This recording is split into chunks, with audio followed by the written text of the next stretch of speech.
All right, hello, and welcome to the first official WDL radio of the winter 2018 season.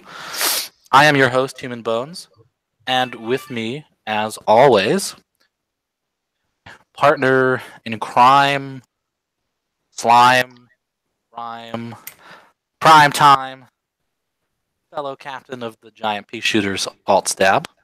Hello. Joining us today is none other than WDL Commissioner and Superchargers Captain Ralphus. Hey, it's great to be here. This How's visit is brought to you by Coca-Cola. Coca-Cola, taste the feeling. Diet Coke kind of counts. So, I would say that we had nothing short of an amazing week one. Kind of felt like a couple playoff games were happening. Prior to the week, we had one trade that occurred so far, the only trade of the season. It was between GPS and BSK. BSK traded Denzoa to GPS in exchange for Stark.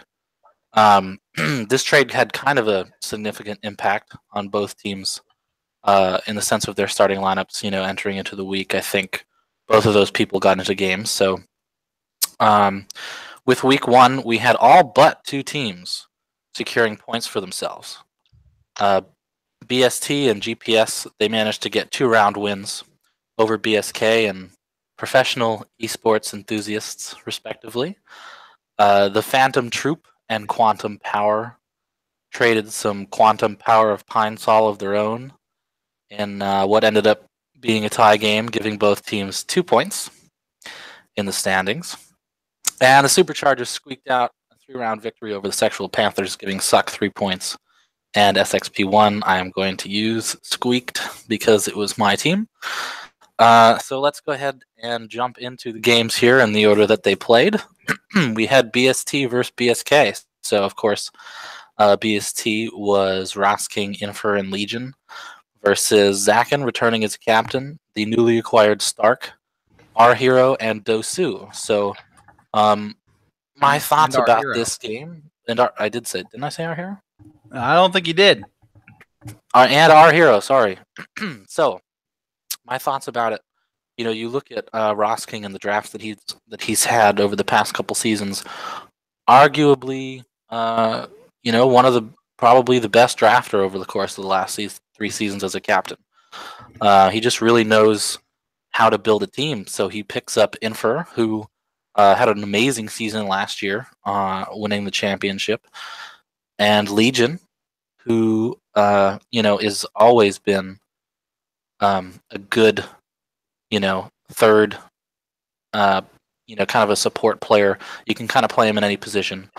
So I thought that was a really solid team, and they were doing really well in practice. And on BSK's side, so Zakin picks up Stark, and I didn't see them practice much. I think people mentioned that the lineup that they saw practicing the most during the week was Zakin, Our Hero, and Dosu.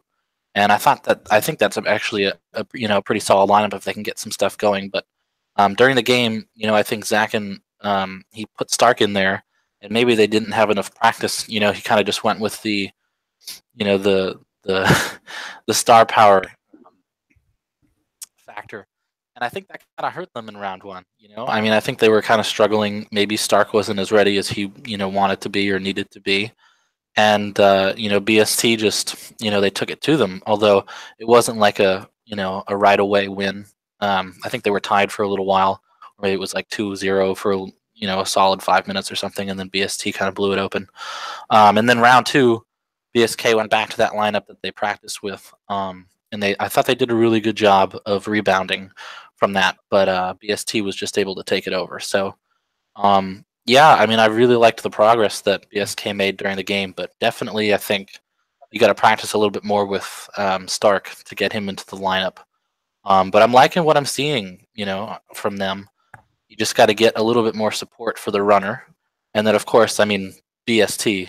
I mean they're already looking like a team that's been playing for 3-4 weeks. So I thought it was a really fun way to start off the season.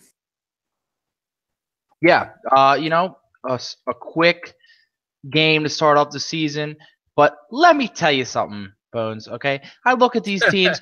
Berserker Packers should have come out and executed better, okay? This team is set up to play a lot better than they did. Now, here's what I'm going to say.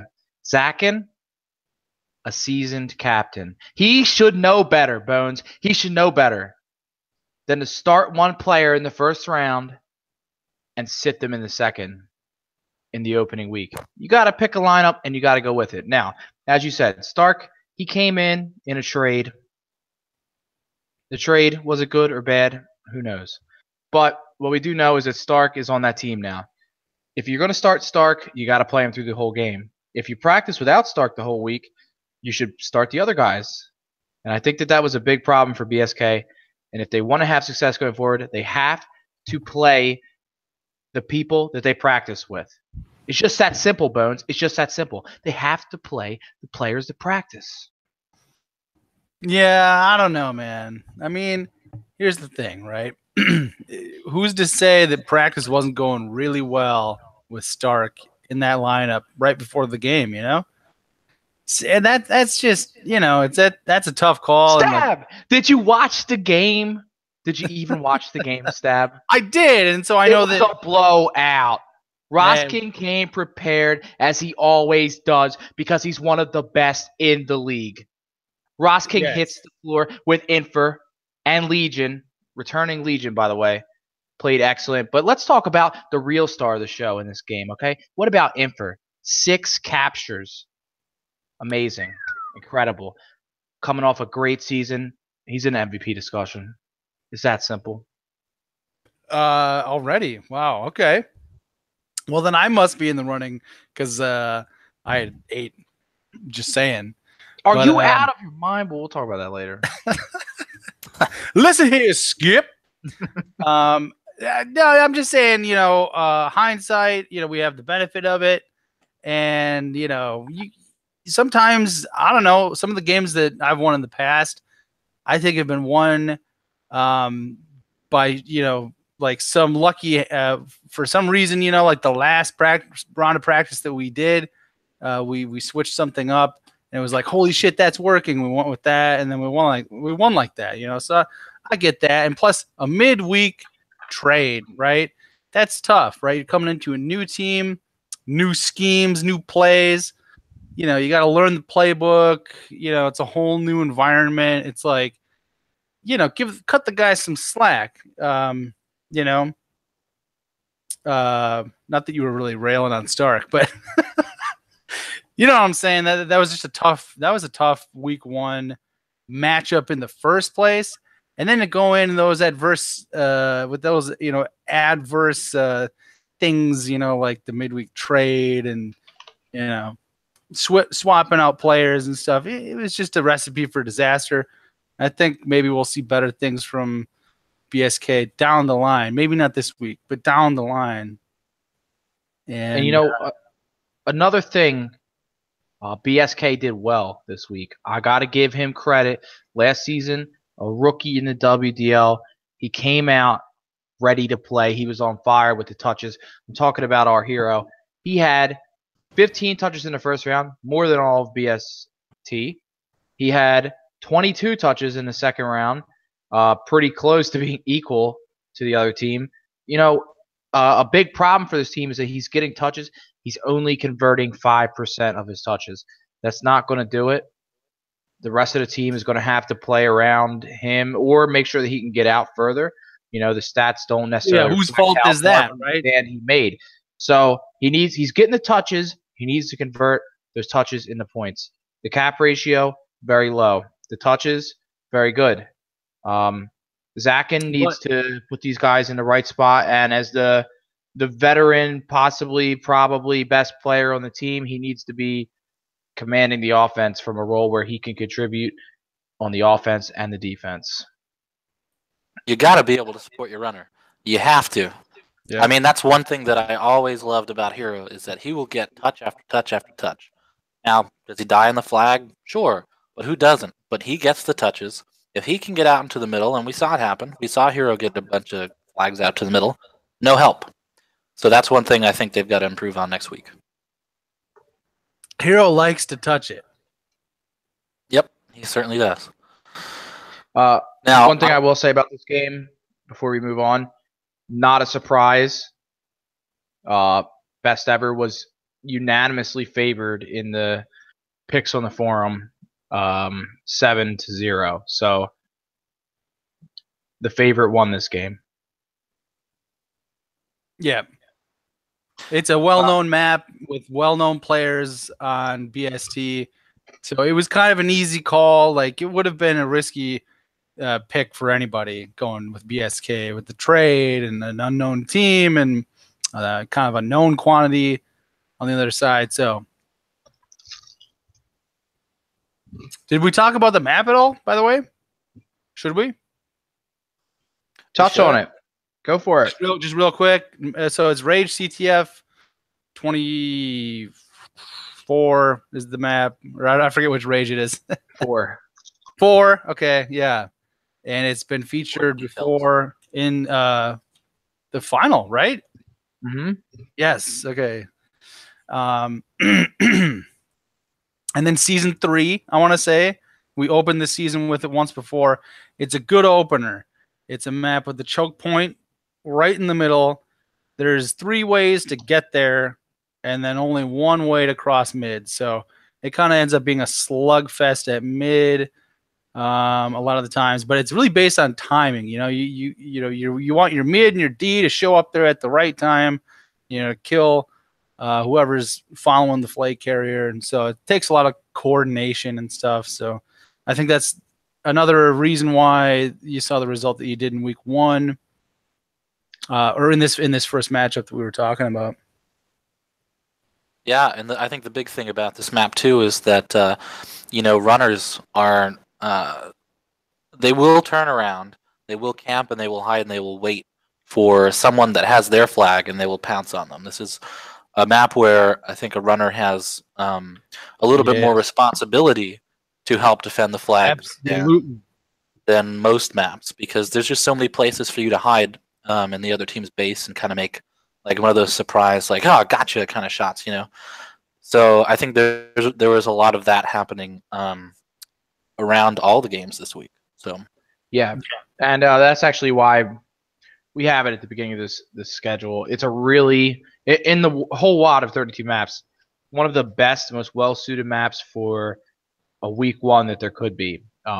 It's forgiving at times on defense, so teams that are just kind of learning and kind of feeling each other out kind of gives them a little leeway, but it isn't a walk in the park to defend, so you still got to show up and play the game. The choke point really provides a lot of action. There's not a lot of really deep strategies. There's no item control play or anything in week 1. You know, it's just get your team organized, communicate, and execute.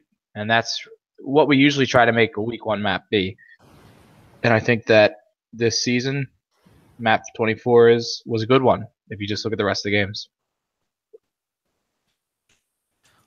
And I'm going to go ahead and, flip what you said kind of upside down and burn it, which is I'm going to talk about the real MVP, Dastin. So let's jump into TPT versus QMP. Look at this right now. Okay, we've got the Phantom Troop. We've got returning Captain Ty. He picks up Caution, who won the last 2 seasons as captain, and he grabs Dastin. And then on the other side, you've got the European. Well, it's not really European, but they got the team that's full of non-Americans. Disparel, Dragon, I am one, and Langrenus, who's a new player to the WDL. But so let's take a look. Okay, Dastin. Let's go to the stat page. Dastin gets 8 flags. 8 flags. I mean, I'm just not sure. You know, you can have a breakout game. You can score like 4 flags, 5 flags. But I mean, for somebody like Dastin to come in and score 8 flags, I mean, that's worthy of a Ralphus game. That's worthy of even a Rude game. You know, I think it was extremely impressive, especially considering you've got Caution playing. You know, I mean, Caution got 38 touches next to Dastin's 52, and you've got Ty, who loves to run as a defender. So I mean, you've got all of these people who just love to touch the flag, and Dastin ends up with 8 caps. I mean, I thought it was just extremely impressive, the way that TPT started out this game. And then, QMP, it took them a little bit to get, acclimated to what was going on here. And another impressive person, IM1HPU0. I think that he signed up a number of times, didn't really make it onto a roster, and here he is. He's got the full trust of Dragon and Disparel. And in round 2, they were able to at least tie it. Stop the bleeding. And I mean, IM1 HP, he gets 49 touches, and he gets Wow. he gets 2 caps. Yeah, he was going just as hard as the other team was. So it was interesting to me to see a sort of a different strategy, because I think all the things that we talked about with this map, where it was kind of like 2 runners sort of going in different directions and confusing the defender. What was interesting to me is what QMP did to tie it in round 2 and then ultimately win round 3 for the tie, which was that kind of locked down and played 2D inside the base. And that was actually a strategy that worked really well for them as the game went on. So it kind of goes against everything that we kind of talked about throughout the week and during the streams of the game. So I thought really impressive performances by Dastin and IM1HP. Yeah, Dastin playing out of his mind. Not only did he have a great week in captures altogether with 8 across the 3 rounds, but 5 of those came in round 1. Dastin joins a very elite group of runners. It has not happened many times in the entire history of the WDL where one player has scored 5 captures in 1 round. And even though they weren't pure captures, because 4 of them were flag to flag and 1 was a PCAP, even with that said, not something that happens very often. A very rare occurrence. Might not even happen again this season. So Dastin played absolutely excellent the first round. Now I want to talk a little bit about Disparel, who is the rookie captain here on QMP.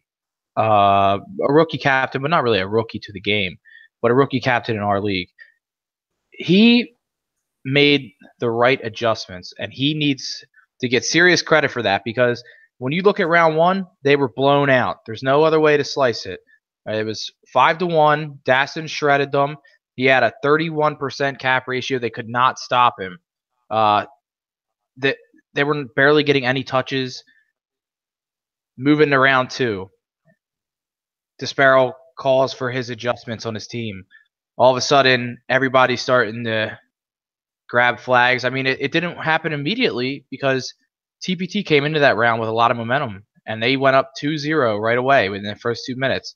Another 2 scores from Dastin, and then they start chipping away, and they keep fighting back. Disparel gets a flag back after I'm 1HPU0 brings the flag over to him, and then a lot of nothing happens, so to speak. There's not a lot of scoring, but the next 6 minutes or so are just full of huge battles and close calls.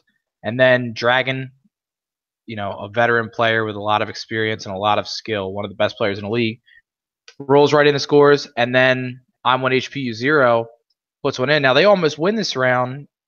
Again, credit to the other captain, Ty, comes back, scores again, ties it up. So that put them in a position where they went into the last round. TPT once again scored first with Dastin, and then there were some heroics from Zero. He scores, ties it up, and then Dragon in the final 3 minutes puts them up. They hold the D, and they're able to force a tie. So, QMP did not come out looking that great. They made the proper adjustments. You have to think that if they had somehow known how to make those adjustments earlier, that they might have even won this game. They played excellent. Zero played, as the game kept going and going, he kept doing more and more amazing runs. And this is a player that only really played in 1 season prior, which was way back in Season 3. We're in Season 9 now. Didn't have a great run then. He was a 4th by all accounts. He played like a true starter this week, and hats off to him. Didn't he have a whole season as a 3rd with Demon Sphere and Dragon? Yeah, possibly with Season 3, but his stats did not look so hot. Well, compared to now. that team was kind of a mess for some reason. It was weird. Yeah, that game was insane though, dude. Yeah, one of And, the most exciting games we've ever seen. It felt like a playoff game. Yeah. You and I were Yeah. doing the casting and just watching it was, it was like, wait, this is week 1. It felt like, the championship. It was back and forth, and there wasn't anyone not doing something awesome every time we looked at somebody. They were doing something cool. And then like Dastin, of all the talent in that game, he was the one just like flashing. Every time we try to talk about somebody else, right? Do you remember when we were trying to like, Yeah. let's talk, let's check in on something, and then, oh, by the way, Dastin just did this sweet rocket jump. Mm-hmm. So yeah, it was just a fun game, and I look for both of those teams obviously to be a hell of a challenge, for anybody later in the playoffs, probably, or at least at the end of the season, trying to, and yeah, it's going to be. I'd be highly surprised if both of these teams aren't They'll serious probably playoff contenders. they'll probably both be in there. Yeah. Yeah, they're definitely both in the discussion at this point, unless something serious changes. Yeah. Yeah, it was. Yeah, and I think that that playoff game feeling carried over into game 3, which was the Superchargers versus the Sexual Panthers, and I think we have a decent amount to say about this game. Yeah. Well. So it was pretty interesting. I didn't see it. Yeah, I'm sure. It was pretty interesting because round 1, I feel like we played kind of conservatively for Ralph and. Let's talk about the lineups first. Let's Okay, explain the lineups. Yeah, so we got Ralph has kind of went back and sort of recreated last season's team, which consists of himself, Jay Warrior, Solar, and then he also got Hugo as his 4th pick. So Now, we're still was waiting that for the a appearance plan of Hugo. of yours going into the draft, Ralph? What, to assemble the same starting squad from last season? Yeah, you guys did pretty good last year, so I thought, It wasn't a plan, but once I got Jay Warrior for a lot less than I expected him to go for, then it kind of became, well, why not try this again? Give it another shot. Yeah. And Hugo, And that's something that's kind of worked well for you in the past, right? Going back to similar players that you've played with before. Sure. Well, the thing is that Solar last season, a lot of people were thinking, oh, well, Solar was on the Superchargers last season, so they're just getting it all back together. But we actually did not pick up Solar until very late in the season, week 4, when he was dropped from SXP. That's true. He was on my team for the. Yeah. Right. So we didn't have a lot of time to play him and use him, but the time that we did, I mean, he earned his spot. He earned his spot as a starter, and regardless of what happened in the playoffs, we narrowly missed against the championship team. TKV was a great team, so no shame in losing. But he earned his starting spot, which is basically, well, once I had Jay Warrior in the draft, I'm going to have to take Solar. And we also acquired Hugo, who's a great player. I didn't expect to get Hugo for $1. I expected that somebody else would bid on him. He's very good. He's starting caliber.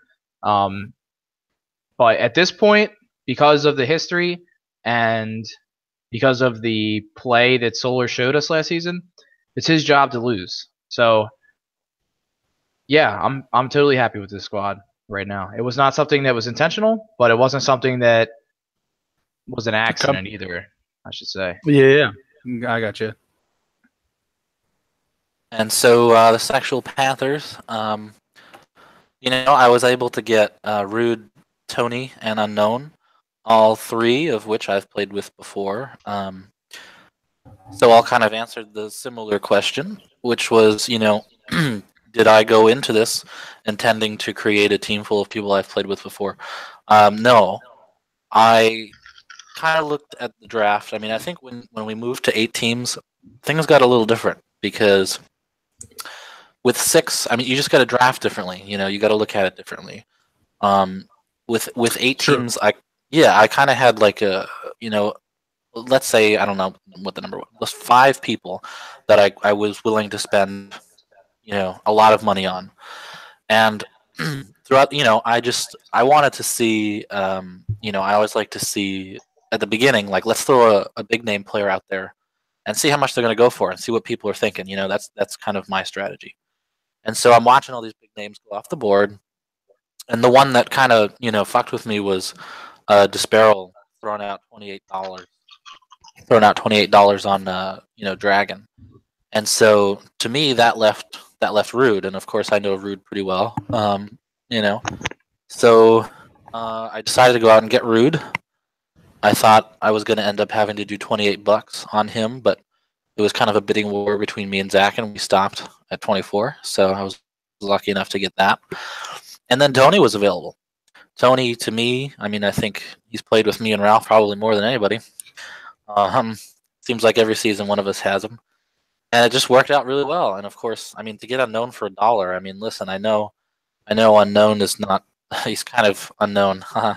He doesn't really talk much to people in the channel. He's not one of the most vocal people, but I mean, that guy has a hell of a fucking aim. So,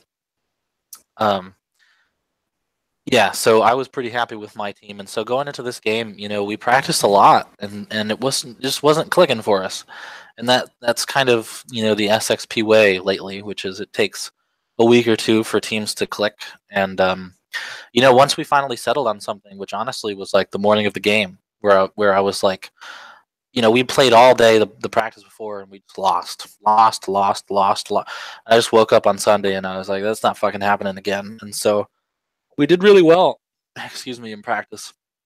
We kind of went with the conservative lineup. I didn't want a mid to push up too much, and all that. So, and I think for a Ralphus and Bones matchup, I think round 1 was pretty conservative. Round 2 is where things really started to go a little haywire. We tied round 1. Round 2, suck. I think you guys kind of tapped into that synergy that you started to build last season, and you were making some really amazing runs together. You, Solar, J Warrior. I mean, you were on D at one point. J Warrior was on D at one point. I don't know what the fuck was going on, but round 2 was just like, I don't even know. So I kind of had to make the adjustment, and in typical, SXP land, okay, round 3, let's play something we've never practiced. So I put Tony on D, and I started running with Rude, and it worked out pretty well. We got 2 flags, but maybe the mistake that I made was kind of pulling back and trying to play that QMP strategy, which is 2D in the base. I thought I could make it work. You guys scored it. Keep Rude running. Keep you guys pushing at us. But Stab said something very interesting during one of the streams, which was frag power does not equal a win on this map. And I mean, if you look at our frag difference, I mean, we had 100 more frags than you, and we still lost. So Whoa. I couldn't sit there and frag more than you guys. I mean, it didn't really matter because of the elements of this map and how everyone can turn around and kill each other. So you guys ended up tying it up in the 3rd round, and we had that one last chance. I had that one last chance where I grabbed the flag, I got over into the base, and I'm sitting. There's like 5 seconds left. I'm sitting on the flag, and I see somebody sitting next to me, but I'm just too I can't even turn. Like, we were standing right next to. We were standing together. And we were like, I think maybe we were both thinking, like, why are we killing this guy? But what the fuck's happening? And we're all just screaming to Tony, like, kill the guy with the flag, kill the guy with the. And Tony was like, and it didn't work out for us. But I mean, it was such a good game. I couldn't have been mad about it. I mean, I thought we all played really well. It's just one of those games where it's just one of those maps and one of those games against you where it's like a chess match almost, So Yeah. I always enjoy. I think SXP and Suck always have really good games. So I thought that it was probably the most fun I've had in like a year playing the WDL. It was a lot of fun, man. It was a slobber knocker, an instant classic. 30 minutes, right?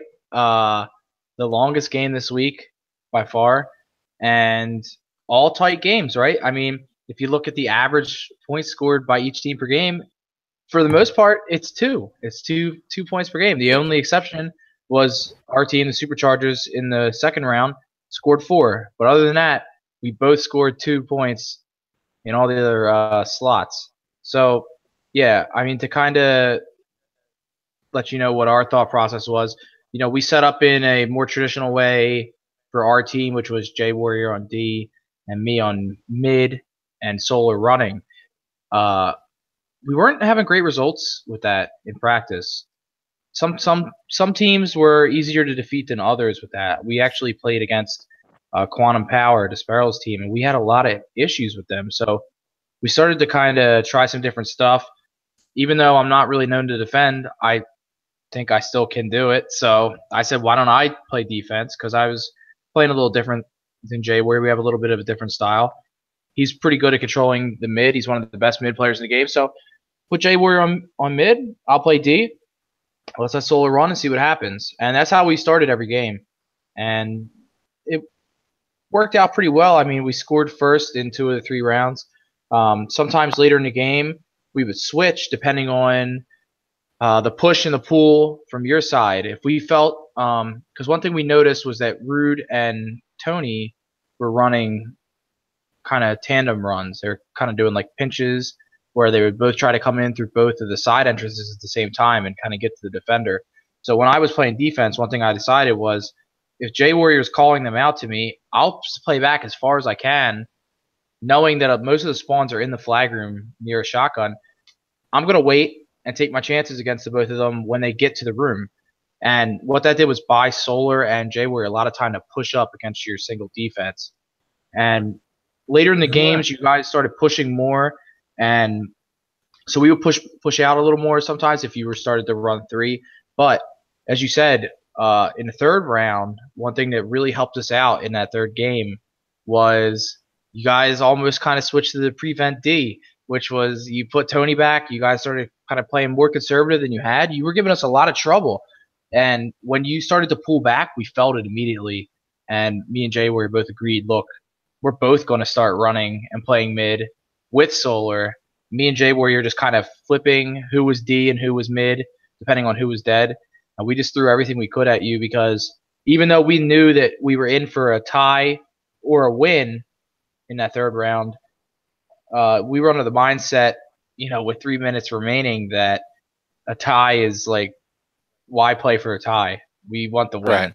It's almost like a loss. So we just kind of threw it all out there. And we didn't really practice that very much, but I think we just played together enough now that we made it work on the fly. And, hey, we barely pulled it off, 50 seconds left. And then, again, we almost had two more scores in that time. I mean, we almost scored another one, and then you had that one on the flag stand you were talking about that I was lucky enough to return in the final 5 seconds of the game. So, yeah, I mean, you guys killed us on frags. I do want to correct you. You only had 98 more frags on us, not 100. And but touches, we had 19 more touches than you. So, yeah, it was definitely a contrast of styles.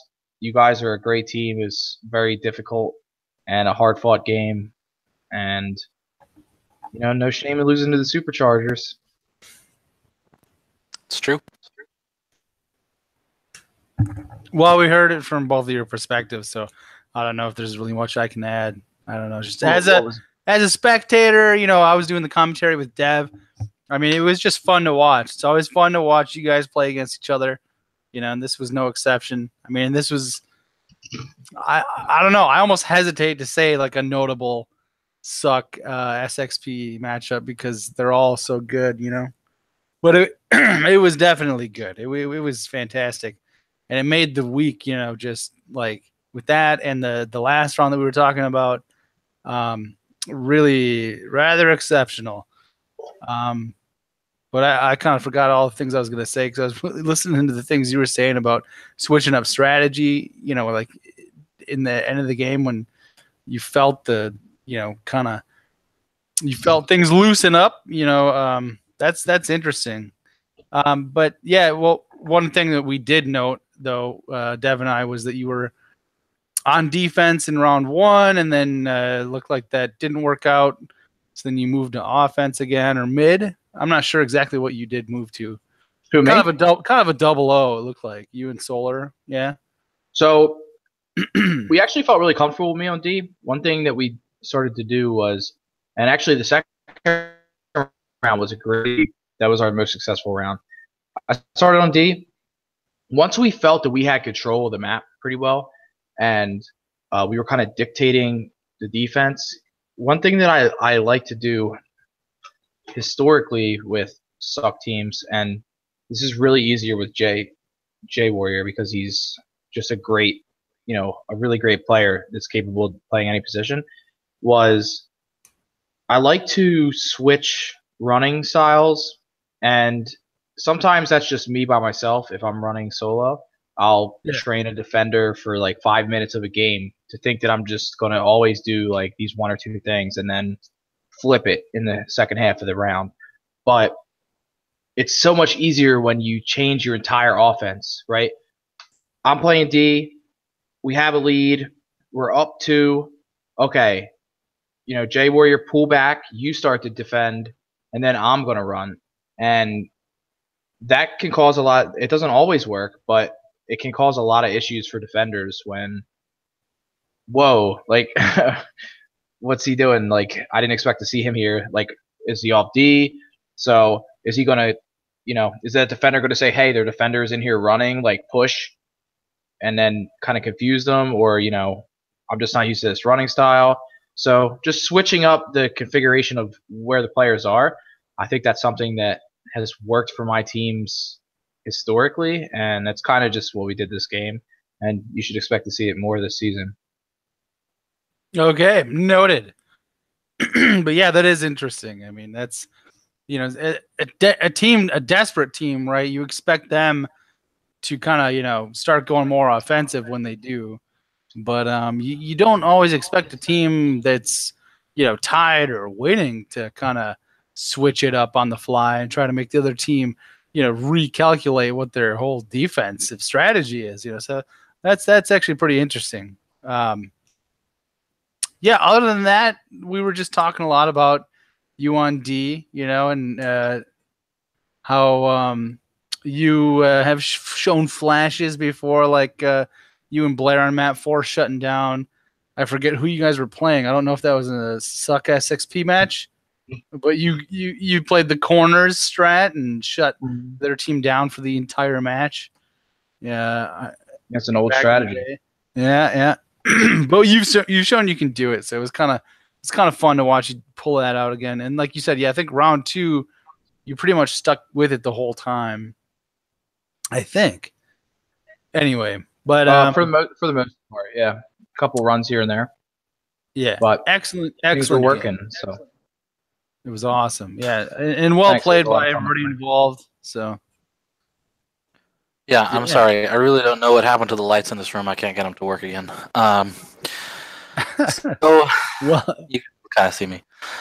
So let's move on to the next game, which was, of course, Razor's team versus GPS.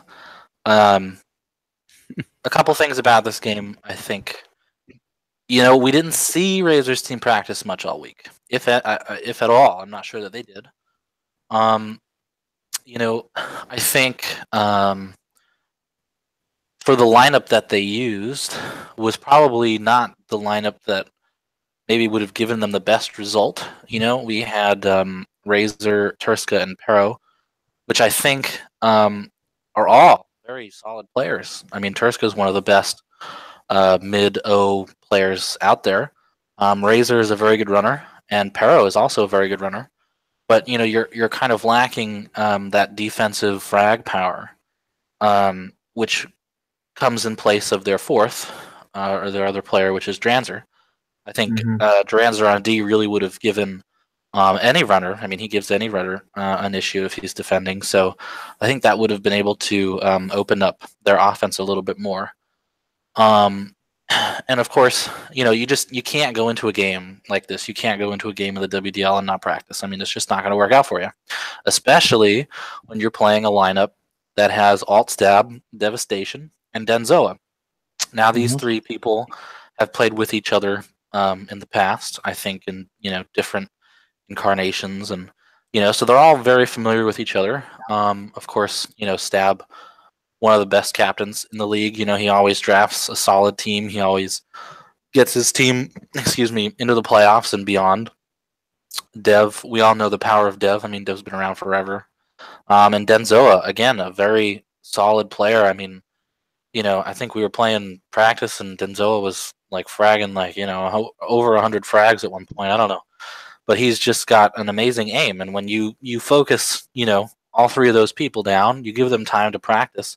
I mean, you're not going to have an easy shot at beating them if you practice, for 300 hours. So I think to go into that game and not practice was a mistake for Razor's team. But you got to give it to GPS. I mean, it took him a little bit to get going, but that's just the map, and as Stab said, he wanted to anoint himself MVP of the season based off his performance, and I in wouldn't the running, and I wouldn't necessarily disagree. I mean, again, it is not easy. It doesn't matter who you're playing to score a lot of flags. So He couldn't even score 5 flags in a round. Are you serious? God damn it!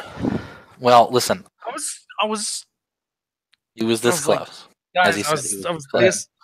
So anyway, congrats on the 4th map club, I guess. I thought it was a really, really strong performance by GPS, and it's a sign of things to come. I mean, that's a pretty strong. I thought the trade was good for GPS. Just because, like we've talked about, Stark, again, very solid player, but he doesn't practice that much. Whereas Denzoa, I mean, maybe Stark and Denzoa have different, faults and different things that make them good. But Denzoa is always around to practice, and he, especially a little bit more than Stark. And I think he fits in well with Stab's team. I mean, Stab trusts Denzoa. He's played with him a number of times, so I'm certainly not looking forward to playing that lineup. I know it's happening at some point. I'm gonna circle it on my calendar. I haven't done it yet, but yeah, I thought that was kind of a disappointing way to end the week for Razor's team, but solid performance by GPS. Yeah. I gotta say, I don't know what's going on with professional esports enthusiasts. Razor's team, I haven't seen them practice a lot this week. It's very concerning, but we'll get to that in a couple minutes, I guess. As far as this game goes, yeah, I don't know if there's just serious chemistry issues with the squad or what, but I'm not seeing. Of all the 8 teams, 7 of them practice with regularity at this point, which is required if you want to win in the WDL. This is not one of the other leagues where you could just show up and bust on, people of much lower skill. The skill level is very even right now in the WDL. Great players on every squad. This team, Razor's team has those players. Turska, Dranzer, Pero, Razor himself. 4 very great to very good players. They're all in that range. They need Dranzer on the same page with them. They need to be practicing. They need to be communicating better. They could be a lot better than they are. If you show up like that for a game, it's embarrassing, and you're going to be embarrassed if you are not prepared. And here's the thing, right? Oh, go ahead. Well, yeah, I'll just cap it off. I mean, GPS, Stab, props to your team. You guys played great. You have a very good team. I'm sure that you're going to do well in a lot of other games. I want to see higher competition out of that team that you played. They have the pieces. They have to pull it together. Hopefully this week they can do that. And as far as your team goes, we'll see how you do against some stiffer competition as the weeks go on here. Indeed. But you guys played great, and you played great as well. Yeah, one of the reasons I made that trade is like I felt like I left a little on the table last season with Denzoa and Tony. And one of my, goals going into the draft was maybe to make that team happen again. I thought that was a strong team. But anyway, I think this team might, do even better. But I definitely wanted once the offer presented itself, I just thought, I think we could go back to battle Denzo and I and maybe make something happen. But I echo the things you guys are saying. Like, I hope we did not take that team lightly. Like you guys said, Razor had a good draft. I look at a team, Razor, Turska, and Dranzer on paper as not an easy win, a potential loss. So that's the way I approached the week and the game and the week and the practice. We got ourselves prepared. And I just don't think they did that. I don't think that they prepared for a tough game. They prepared for an easy game, possibly, or maybe some other circumstances happened that they just weren't able to prepare at all. I don't really know what the story is, but hopefully that's just a lesson learned. And it's like you said, in this league, we're all so close now in skill. Unless there's just like an enormous skill gap, which would only happen like with a catastrophic draft by one captain, and it's only really happened a couple times. Yeah, and this team is not one of them on paper. Nah, no, not even close. And this year, more than any year, man, I just don't think you can show up to a game unprepared and expect good things to happen. So hopefully that's just like a lesson learned. And obviously totally different results we could see just coming up this Sunday. So, and I hope to. And my team, I'm proud of them, just for doing, just taking care of business. That's, we prepared, we showed up, and TCB, that's it. So on to the next one, I guess. Yeah. Don't really have anything more to say about it. It was, wasn't a real competitive game, and that's about it. The main event of the week, it was very disappointing. Yeah. Hopefully, I'm really disappointed that Dev blocked me and then stole my 5th cap. Mm-hmm. I'm pretty sure that's what happened. We actually recorded a broadcast to upload of your game, but accidentally did not record the voices, so we didn't upload it, but because it only had one person's voice and it would have been very weird. But I did note that right at the end of round 1, Dev robbed you. But anyway, I don't know if I have overall, a 5-cap game, but that could have been one. Overall, a pretty good week for this league, considering that just last year we weren't sure we were ever going to go back to 8 teams, and now we have the capacity to have 8 very good teams all in the mix. So yeah, I mean that's good things leading in the week too, I think. I just wanted, before we sign off or move on, another thing about this season that's awesome is Zach just made a post on the forums. We kind of keep this a list updated, and he updated the makeup, the world geographical makeup of the league, and this year is the first year that we have less than 50% of the league made up of Americans. Mm-hmm. Yeah, awesome. Yeah, it's only 43%. Yeah, truly the World Doom League, right? I mean, we've been seeing this over the seasons, over the past year, big influx of Central and South Americans. We're seeing people from all over the place we have signups from Serbia, Slovenia. We have a captain from the United Arab Emirates, Morocco, obviously, Morocco Thunder Daston, potential MVP this week. Just amazing stuff, Mexico has topped, I think they're making up 13% of the league this season. Mm-hmm. I think they're the first other country ever to have 5 or more players besides the U.S. So that's pretty cool. I think Canada is the only other one. But okay, yeah, that would make sense. Yep. And that was only the season before. So we're seeing a lot of it's weird to say growth outside of U.S. but interesting makeup of teams too. I mean, we've seen some games where there's only one American playing so far, and that's certainly different for us. But it was a hell of a game. Yeah. Some very interesting stuff. So all right. So real quick before we move on to week 2, Yes. give me player of the week, Stab. Daston, baby. That rocket jump, the 8 captures, the fact that I couldn't even cast the game and spectate another player for more than 30 seconds without like having to mention the fact that he was scoring again, and this is his second ever time starting on a team, out of the gates, right? I think the other time was with Rude's team or something, but man, just Daston, like the guy stays up till or I don't even know what his schedule's like. I don't know if he stays up or if he gets up early. He lives in freaking Morocco, dude, and makes it somehow work. Somehow he's just dedicated himself to getting good at Doom enough to the point where now he's just he was not this level just 2 years ago, maybe. I mean, he was good, but he's got a lot better. And now I think you were right. He broke out. This was his breakout game. Like he has proven it now.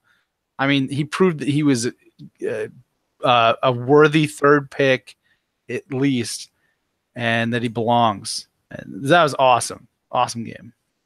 Yeah. I just want to mention a couple runner-ups, I think, before I say mine, which is number 1, Infer. Amazing game for him, coming off a great season last year. He had a 27% capture ratio against the Berserker Packers. I mean, he just dominated in that game. Wow. And he put 4 flags up in the first round, and he was involved in 3 in the second round. Critical component to those 2 big wins and a 2-round win to put best ever number 1 in the league. So big ups to Infer. I'm on HPU 0. Huge week from him, keeping QMP alive as the runner. Even though Dragon and Despero were, doing their hardest, they're always going to play top caliber. What's that third player on the team going to do for them? He came up big. He kept them in it, helped tie that game. My third runner-up is you, Alt Stab. Great game. Big flags. I mean, it doesn't matter who you're playing. It takes a lot of effort to score that many flags by yourself, especially on a map like this. But to echo what you said, the player of the week is by far the Moroccan Thunder Daston. He has arrived to show, and I'm actually proud of Daston. He is, I mean, he's a WDL homegrown talent, so to speak. He started playing here barely. He didn't make teams at all. He wasn't that great yet, and he started making fourths. Then, a couple seasons ago, I subbed him in for a playoff game. He played excellent. Then he makes a team last season. His schedule's not great, but he plays great in games. He starts week 1 this season. He comes out and says, hey, I'm the starter. I deserve this. I'm one of the best players in the league. Watch me and try to stop me. So Daston, MVP of the week for me. I'm with you. Before you subbed him in for the playoff game, I believe he was on my team with Rude. And, I mean, he got the start from me pretty soon after week 1. And he was just kicking some ass. I mean, for somebody that really can't communicate over TeamSpeak, it's almost like you don't have to worry about it. And I thought, I used him as a runner. I used him as a defender. I mean, he didn't have any issues doing anything. So it's I'm glad to see him finally getting his due and finally, breaking out and getting a chance to show, what he's really about. So it's pretty exciting. All right, unanimous. Go Daston. Congratulations. Yep. So week 2, let's carry over some of that week 1 playoff feel into week 2. It's a new map. I haven't heard too many negative reactions outside of Ty to replacing map 1. This is the new map 1. And I will say Sunday, it's basically a quadruple header. We've got the Superchargers versus the Quantum Power. They're playing Sunday, the 25th at 12:30 p.m. EST. That is totally a Dragon time. I can tell you that without even knowing. We've got the Professional Esports Enthusiasts versus the Sexual Panthers. That'll be at 6 p.m. EST. We got Best Ever and the Phantom Troop. They are playing 6:30. and Giant Pea Shooters versus Berserker Packers 7:45. So that's going to be some back-to-back shit happening. It's going to be a pretty exciting Sunday, and it's a new map. So I want to talk about this map. It's I think I pushed for it to be in the schedule after playing it like twice in Prive. And I just thought, like, the more I play it, the more I like it, and that's what I've heard from everybody. I mean, I heard that from Rude. I think Stab, you mentioned that also.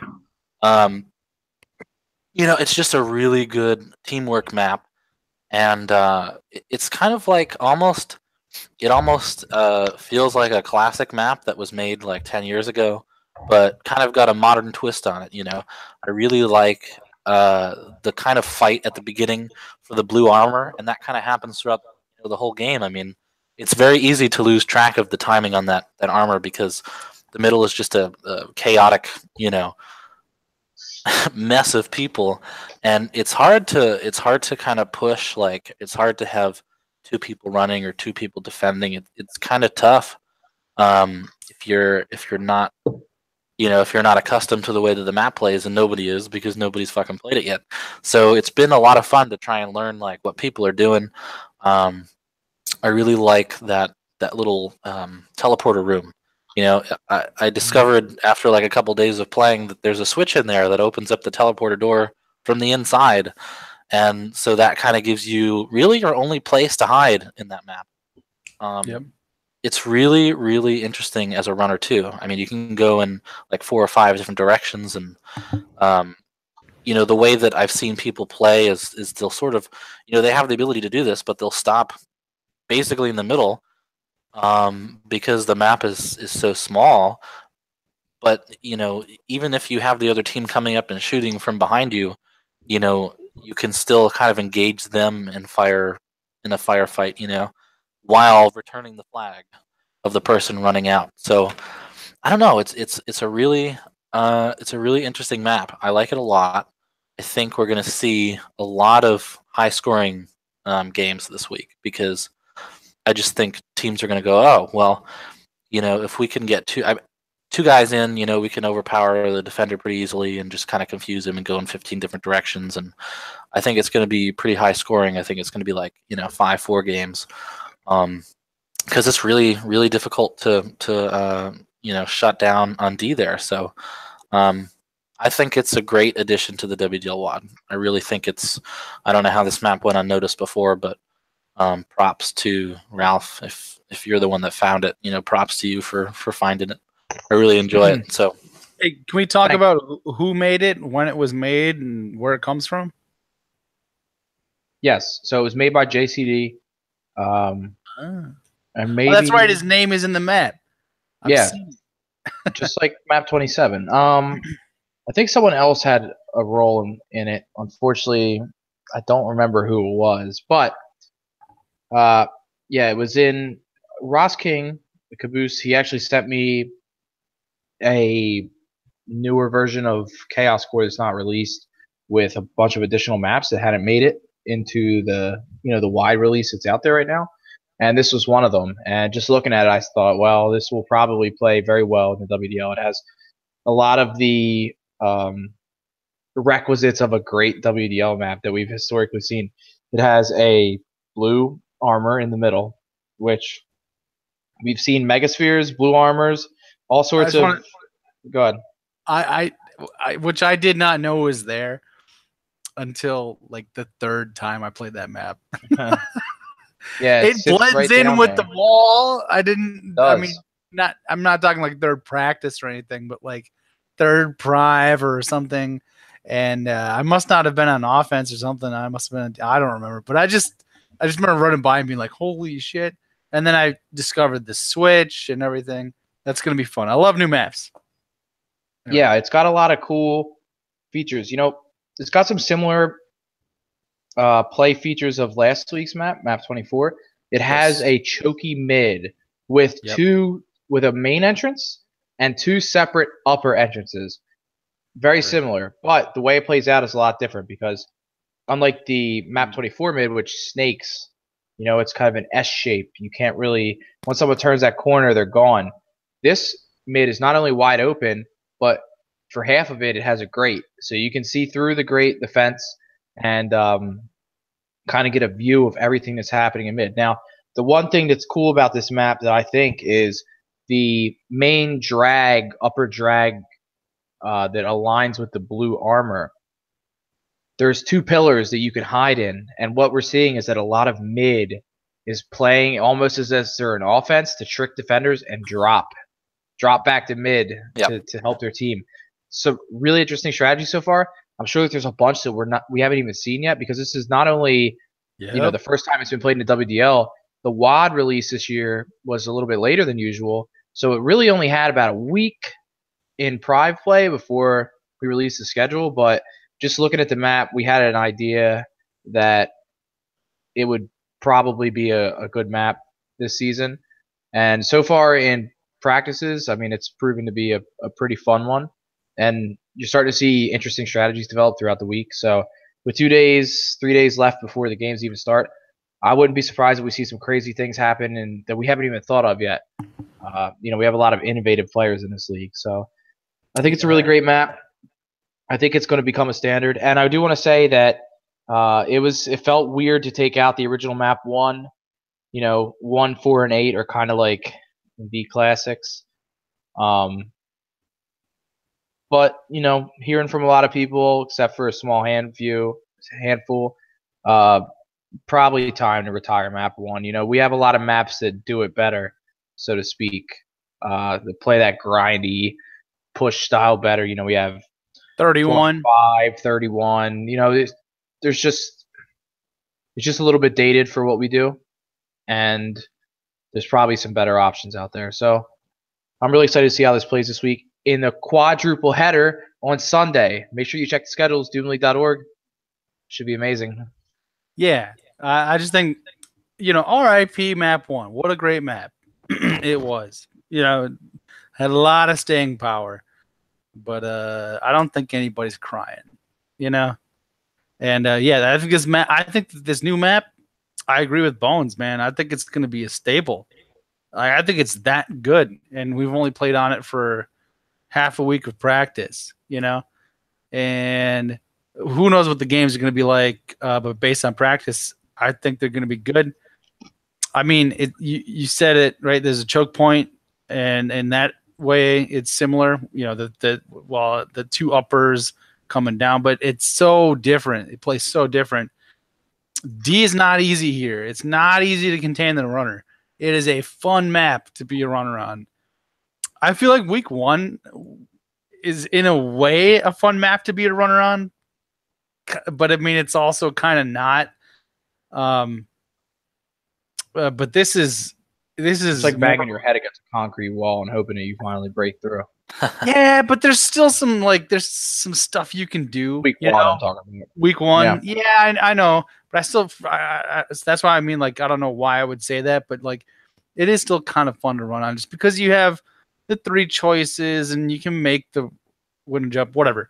But this map is really fun to run on, and it's sort of like you can just sort of switch your brain off too, is what I've noticed. I haven't actually been able to practice with my team a lot yet, but just with other teams, it's most of the talking and coordination is between the D and the mid.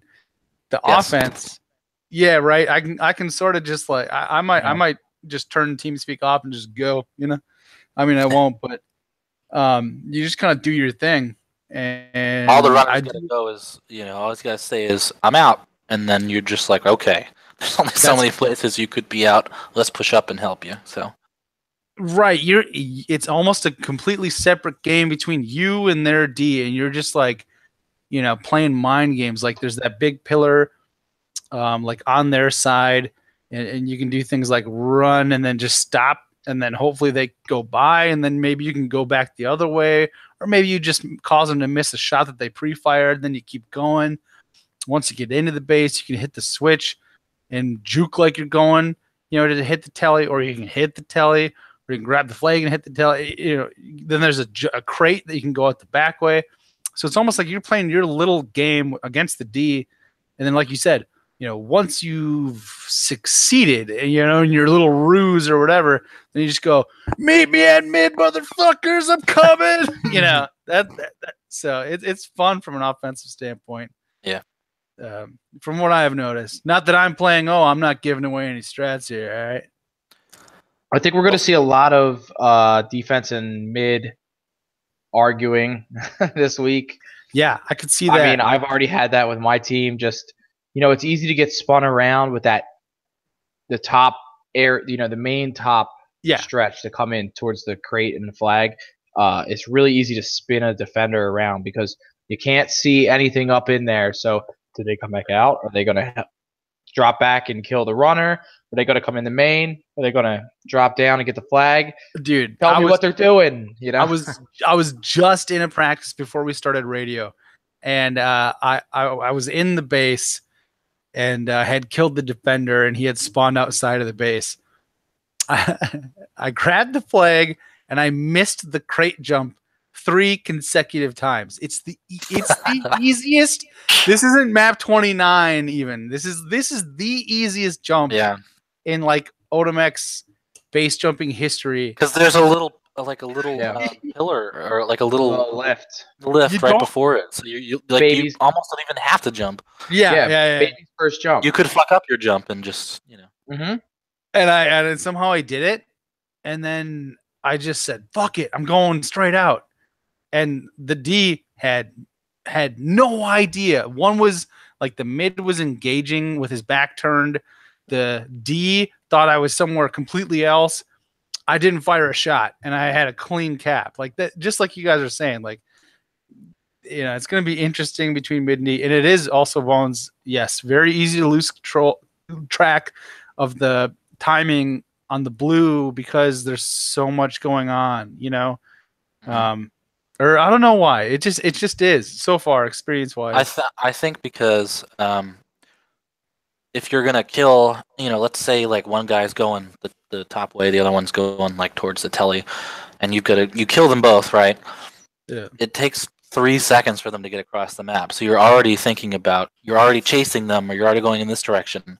And by the time you look up, you're like, oh fuck, 55 seconds have passed since I last called out that the blue armor was picked up. Yeah, you just lose track of it. It's really difficult. And somebody, but I think that's somebody that was helping practice said something like, one of my strategies, I forget who it was actually, they said that one of their strats was to wait till they thought that the D and mid were trying to bundle up towards the middle and go for like a timed pickup of the armor, and then just like pick that moment to push because they're not paying attention. Yeah. So I think there's just a lot to pay attention to.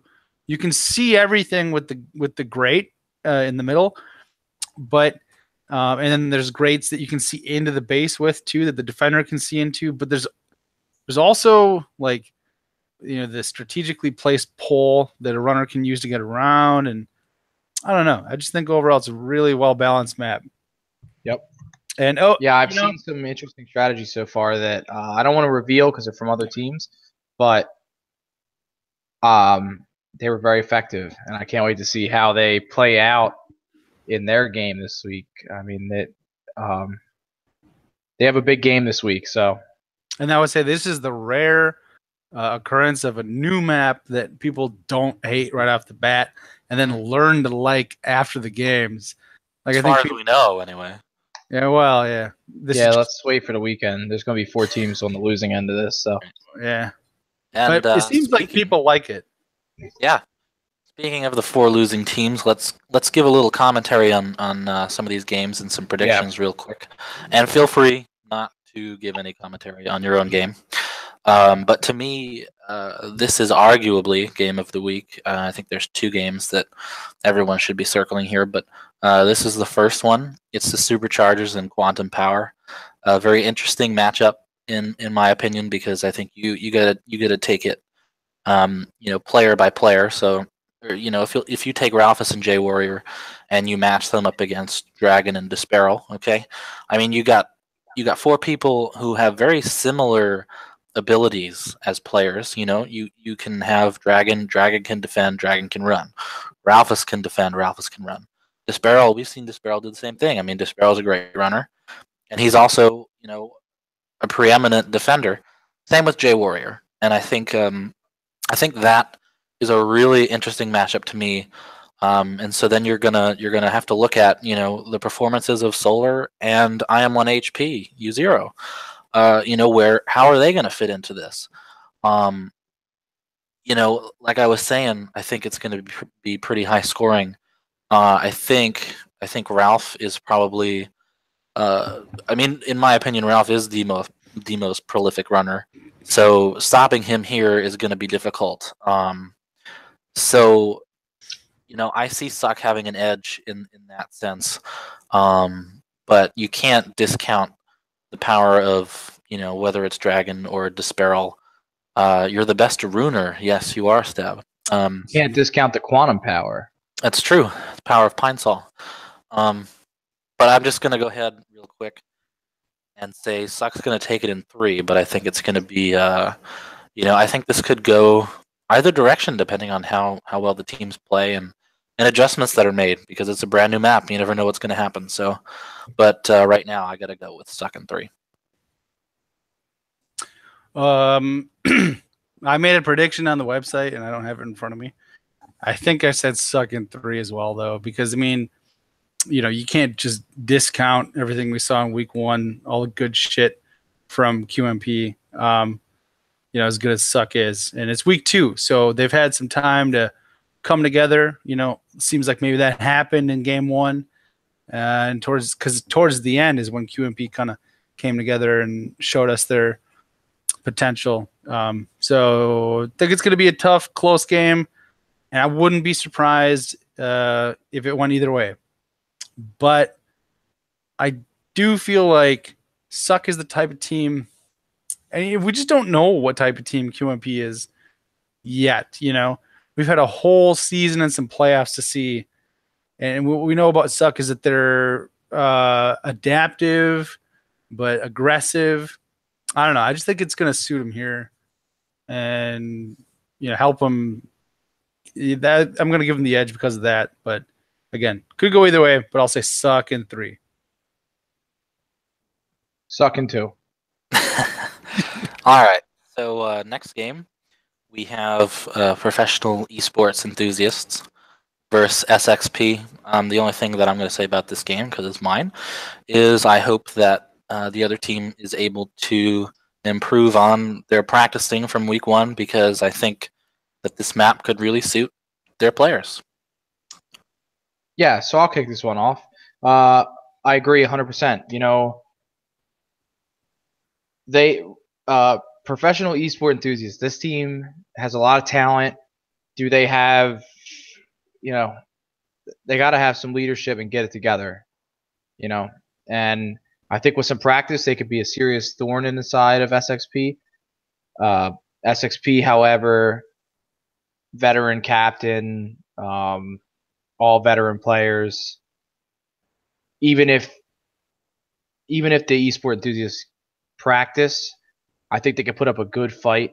Turska, Dranzer, Pero, no matter who plays with Razor, they're all great players. But even if they have their best day, I think that SXP is too good. SXP probably wins this game in 2 rounds. Regardless, I would love to be proven wrong, or at least have them give me a run for my money. I would love to see them together doing something. So far, that's been the biggest disappointment to me. Going into our second week here, that we haven't seen a lot out of them. Yep. It's tough to predict anything but an SXP win. Based on the talent on that roster. Bones has played with these people before. Like Ralph said, if PEE was practicing all week and, we're on top of their game, this would still be a hell of a game. And I would probably still favor SXP. So, with some unknown factors, obviously I'm going to predict a 2-0 SXP win. But again, just like Ralph, I hope he loses. I hope that Bones does get a run for his money. Well, that's because neither of you guys want to play me in the playoffs again. Why? We didn't have any problem with you in week 1. Oh, yeah, I'm scared. Week 1 matters. So anyway, let's go on to the other, which I think is, the other game to watch this week. I agree. Best ever versus the Phantom Troop. I mean, I heard before Daston had his breakout season. I mean, I'm not sure how many people were too high on Ty's team, but look at them now. I mean, I think that they have kind of elevated themselves to another level. I mean, you've got, again, like we talked about earlier, Ty, Caution, and Daston with that breakout game, and you're going up against a very well captained team, Ross King, Infer, and Legion. And I mean, you're taking pretty much the other person who could have been Player of the Week, Infer, throwing him up against Daston. Gosh, I don't know. I've practiced a little bit. I think with a solid mixture of people from these two teams. And the people I've played against are all, they've all started to get their styles down. They're very hard to beat. So I think this is going to be actually the only game this week that doesn't have some sort of, tilted score going for it. I think it's going to be very close. I think these teams are very similar in their setup, and maybe the only thing that might hurt them is, TPT. Can they keep like a solid defender? I mean, can they keep because it's so easy to get over to the other side of the map. Can they stop the other team from scoring? I mean, that's my biggest concern for them. So you know what? I can't predict this one, so I'm going with a tie. Yeah. So, I mean, I'll jump in on this one. If Suck versus QMP is the Eurasian main event, it'll be prime time in Eurasia, all of Europe and Asia. Well, not all of Asia. I mean, Asia's pretty big, but everyone that plays with us. Then this is the main event of North America, because when I look at these 3 games that are at nighttime on Sunday, this is going to be the best one. I mean, on paper, and best ever. One thing we can say about Ross King, both times he's captain prior to this season, he came in first place in standings both times, number 1 overall seed in the playoffs. So at this point of the season, he has 4 points, tied for first with GPS. No reason to think that it's going to be any different. Ty also made a playoffs last season, lost to Caution's TKV in the playoffs. If you can't beat them, make them join you. Caution joined TPT.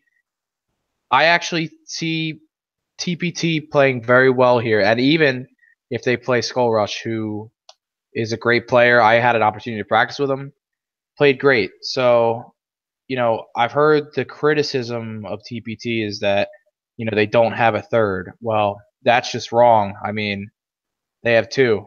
They have 2 really great thirds, and one of them busted out last week. So, and his name is Daston. We haven't even seen him in practice yet. So, I think Skull Rush and Daston both very capable. BST blew out their competition last week, but I think the Berserker Packers were not in a great position to play them in that first game of the season.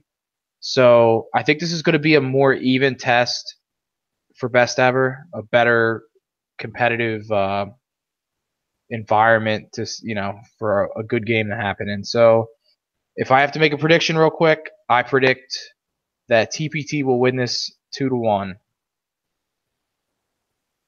Okay, yeah. I echo the things you said about Skull Rush.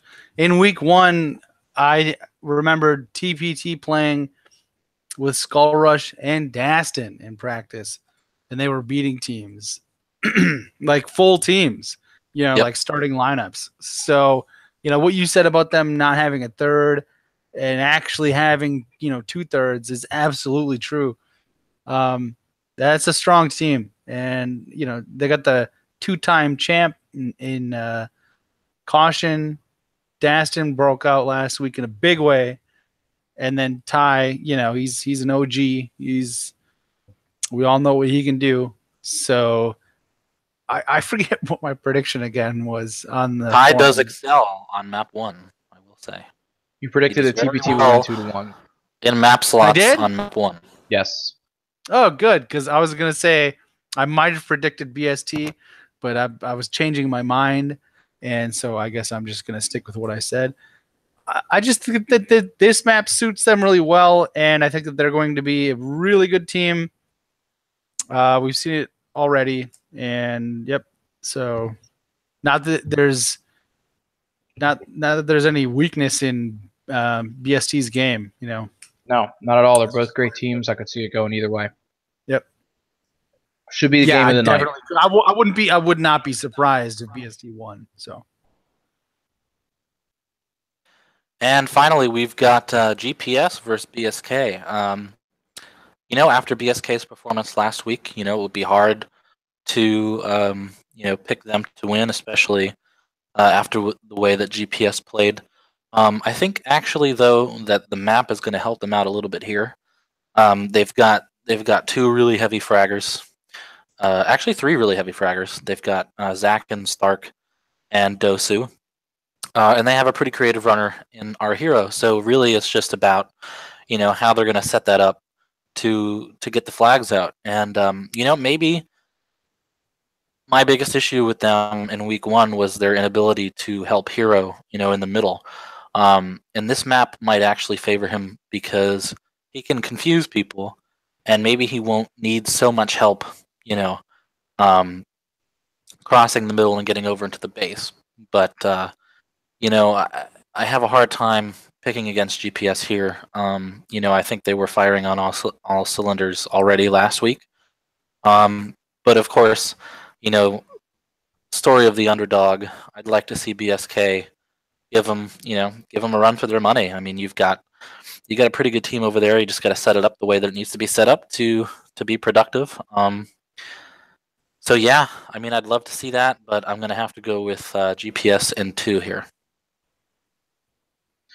Well, so since you're playing in the game, I guess I'll talk about it. Yeah. So, like you said, watching the performances of last week, polar opposites, right? You had GPS came out very, very prepared for their game against possibly the least prepared team in the league last week. So they had a resounding win. The second possibly least prepared team last week was the Berserker Packers. Now, the team has a lot of talent.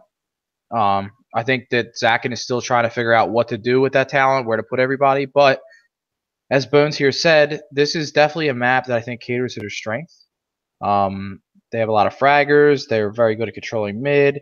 They're very good at defense. They have a runner who is coming of age, so to speak, even though he's been around for a while. I mean, even just in the practices and prives prior to the season, you're already seeing growth as a runner compared to his performance last season.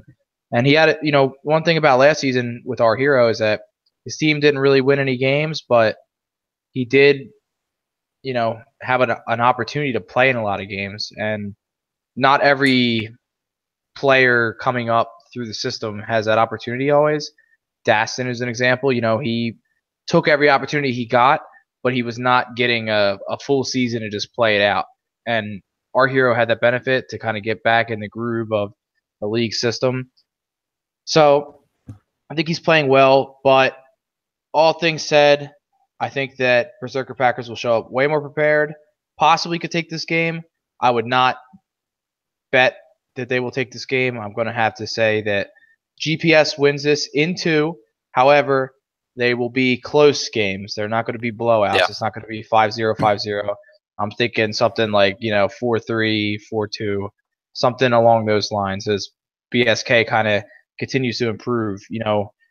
What they're going to do with their lineup is a huge question. And with those question marks, those uncertainties, everything is very clear for GPS. The path forward is clear. It goes through Stab, Dev, then Zoa. That's a playoff caliber roster. Fourths might sub in, play a game or two. But if they make the playoffs, we're already looking at their roster. So BSK has a lot to figure out. GPS wins this 1 and 2. There's a lot of things to like about Zakin's team. I don't think that he drafted, a bad team. I think that, I just don't. So I don't know what lineup they're going to come out with, but by the way, I'm glad that Zach stepped up and captained. That was awesome, and they've been practicing a lot. So I'm not, once again, just like I wasn't last week, taking that game lightly. I'm not taking this one lightly at all, and I'm not going to predict my own game, but yeah, I hope it goes well. Yeah, a lot of practice out of BSK, so Lots. that's encouraging to see for a team that is coming off a rough loss in week 1. Yep. Yes. So, yep. All right, so we are on to week 2. Once again, there is a quadruple header this Sunday. I'll go ahead and read off the times. We got Suck versus QMP. That's Sunday, 12:30 p.m. EST. PEE versus SXP. That's 6 p.m. EST. BST versus TPT. That's 6:30 p.m. EST. And GPS versus BSK. 7:45 p.m. EST. Is there anything else that anyone wanted to say before we sign off here for the week? Just that it's good. It's good to be back. The old Bone Stab WDL radio show. I know we were away for a while. We promised end of year show. We didn't give it to you. I feel bad about that. I'm okay with that, but yeah. Yeah. Well, hey man, real life and schedules and shit come into that, and I'm sure you guys all understand that. So, and laziness a little bit, only a little.